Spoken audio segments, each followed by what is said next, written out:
Kryeministri në detyrë i Republikës së Kosovës Albin Kurti ka udhëtuar drejt New Yorkut në Shtetet e Bashkuara të Amerikës për të marrë pjesë në javën në nivelit të lartë të sesionit të 80 të Asamblesë së Përgjithshme të Kombeve të Bashkuara. Ky forum, i cili mbledh çdo vit lider nga e gjithë bota, shërben si një arenë e rëndësishme për dialog, bashkëpunim dhe avancim të interesave kombëtare në një plan global. Gjatë qëndrimit të tij në SBA, Kurti do të zhvillojë një sër takimesh bilaterale me lider të shteteve të ndryshme, duke synuar forcimin e marrëdhënieve ekzistuese dhe hapjen e rrugëve të reja për bashkëpunim. Qëllimi kryesor i këtyre kontakteve është konsolidimi i mbështetjes ndërkombëtare për Kosovën, në veçanti nga vendet që ende nuk e kanë njohur pavarësinë e saj. Përmes diplomacisë aktive, Prishtina shpreson të zgjerojë numrin e njohjeve dhe të forcojë subjektivitetin e saj ndërkombëtar. Një pjesë e rëndësishme e vizitës do t'i kushtohet edhe takimeve me komunitetin shqiptar në SBA dhe me përfaqësuesit e shoqatave të diasporës.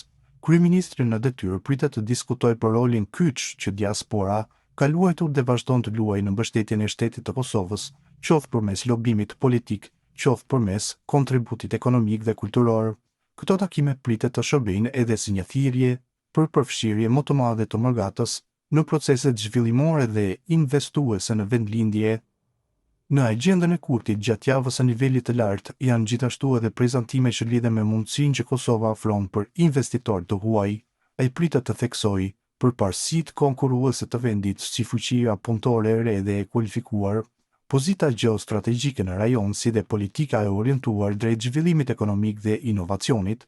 Kosova synon të tërheqë më shumë investime të huaja direkte, duke krijuar kështu hapësira të reja për zhvillim të qëndrueshëm ekonomik dhe punësim. Pjesëmarrja e Kosovës në një forum kaq të rëndësishëm ndërkombëtar shihet si një mundësi e madhe për të rritur dukshmërinë e saj në arenën globale përmes prezencës aktive të kryeministrit në detyrë dhe kontakteve që ai do të realizojë. Pritet të përcillet mesazhi i qartë se Kosova është e përkushtuar për paqe, bashkëpunim dhe zhvillim demokratik. Në një kohë kur sfidat ndërkombëtare janë të shumta dhe komplekse, Kosova kërkon të tregojë se është një partner i besueshëm dhe i gatshëm për të dhënë kontributin e saj në çështjen globale.